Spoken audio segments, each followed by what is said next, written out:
নদী খননের মালি মাটি ব্যবহার করে সিরাজগঞ্জে যমুনার ডান তীরে উদ্ধার হয়েছে 12,000 বিঘা জমি। পানি উন্নয়ন বোর্ড বলছে, নদীতে বিলীন হওয়া জমি পুনরুদ্ধারে বিঘা প্রতি খরচ 2 থেকে 3 লাখ টাকা।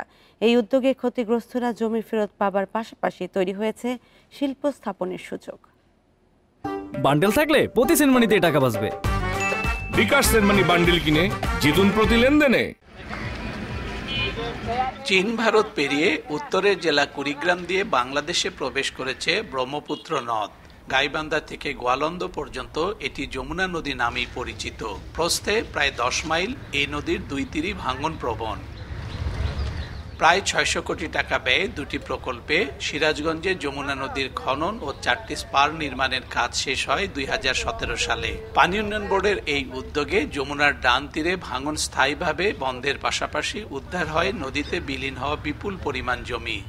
এগুলোকে আমরা যদি ক্রস বাঁধ এবং ক্রস ড্যাম করতে পারি এবং সেটাকে যদি প্রোটেকশন দিতে পারি, তাহলে দেখা যাবে যে এই ভাঙন কবলিত যে জমিগুলো সেগুলো নদী থেকে পুনরুদ্ধার করা সম্ভব। সিরাজগঞ্জে বর্তমানে করা হয়েছে এই ধরনের অ্যাক্টিভিটিস।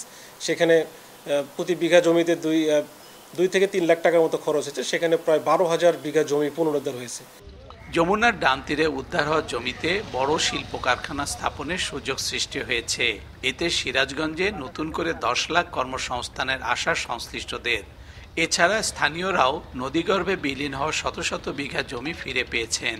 33 বিঘা জায়গা জমি আছে, সরকার একর করে নেওয়ার পর যদি এনে শিল্প পার করে আমাদের উপকার হবে। যখন এটা বাদ হয়ে যায় তখন আমাদের 19% জায়গা থাকে, সেই জায়গাটা উঠে যায়, সেই জায়গার উপর আমরা বাড়ি করে আসি। এখানে আমাদেরও পূর্বপুরুষের 2 বিঘা সম্পত্তি ছিল, এই বাদ হওয়ার কারণে এটা জেগে গেছে।